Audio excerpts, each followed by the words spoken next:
Todos nós sabemos que a pandemia do Covid-19 trouxe grandes dificuldades para as crianças também. As crianças não puderam mais ir até as escolas em aulas presenciais com medo de que houvesse grande transmissão.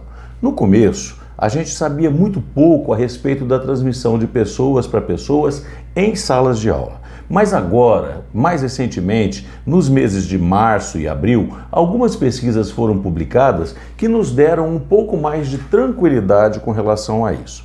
Nesse vídeo, nós vamos abordar como é que se dá a maior transmissão entre crianças e adultos e também no ambiente escolar.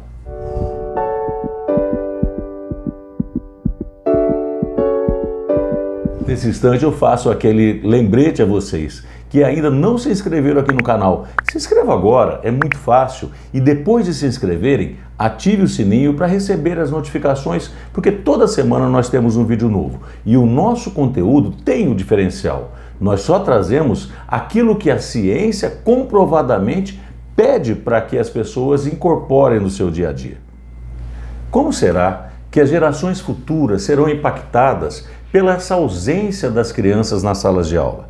Países como o Brasil, que são países que ainda ocupam posições muito humilhantes no quadro global de aprendizagem, esses países serão ainda mais atacados no futuro. As gerações, é claro, vão pagar um preço muito alto por essa distância dos alunos das salas de aula.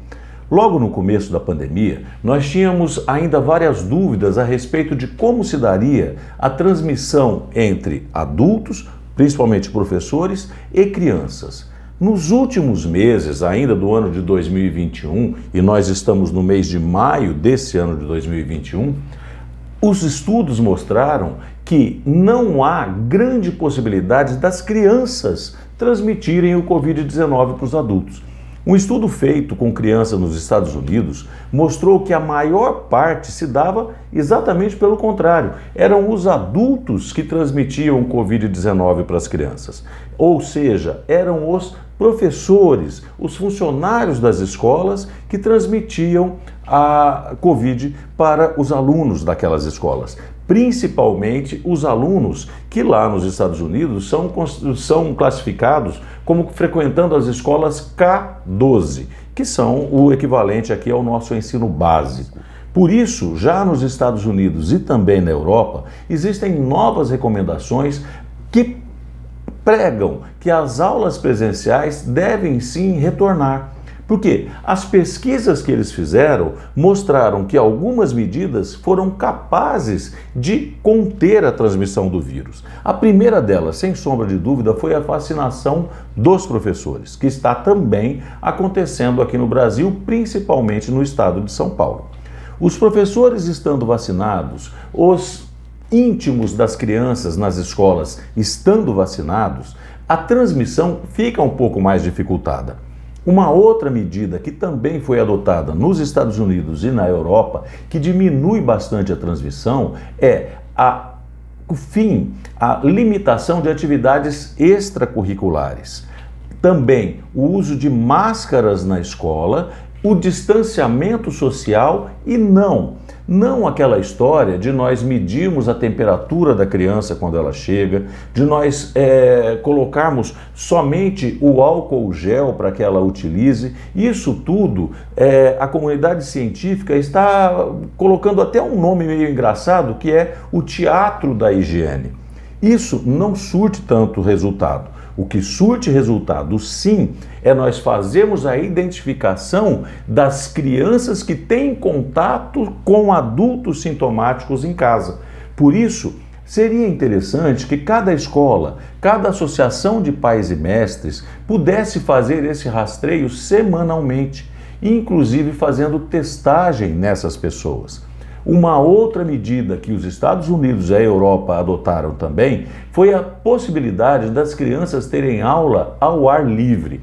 É claro que tudo isso ainda é uma distante realidade para o nosso país, mas São medidas que nós precisamos começar a pensar se nós observarmos que no futuro as próximas gerações serão bastante afetadas por esse nosso distanciamento rígido, por essa possibilidade que nós temos de fechar as escolas e manter os alunos ainda com aulas remotas que não são aquelas cujo o aprendizado é tão eficaz quanto as aulas presenciais.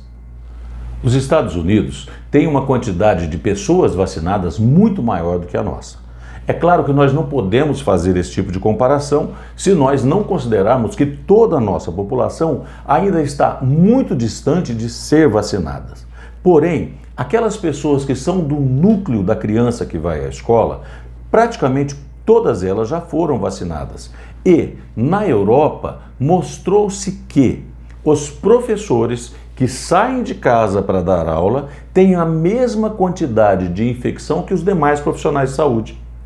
Isso dá para a gente uma segurança para dizer que, relativamente, os professores estando vacinados, também não existe um perigo tão grande de contaminar as crianças. E nós sabemos que as crianças, quando acometidas do Covid, elas podem evoluir para um quadro grave, que é a síndrome inflamatória pediátrica multissistêmica.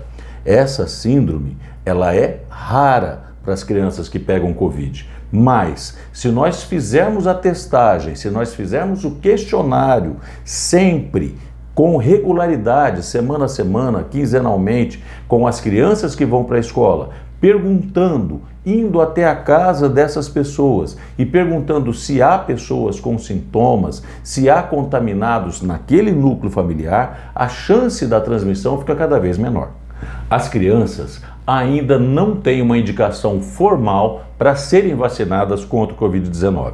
Nos Estados Unidos também está se começando a estudar a possibilidade de vacinar os adolescentes maiores de 16 anos. Enquanto isso não acontece, o que nós temos de recomendação, que pode ser aproveitado também no Brasil, são 3 medidas muito simples e que nós já falamos aqui nesse vídeo.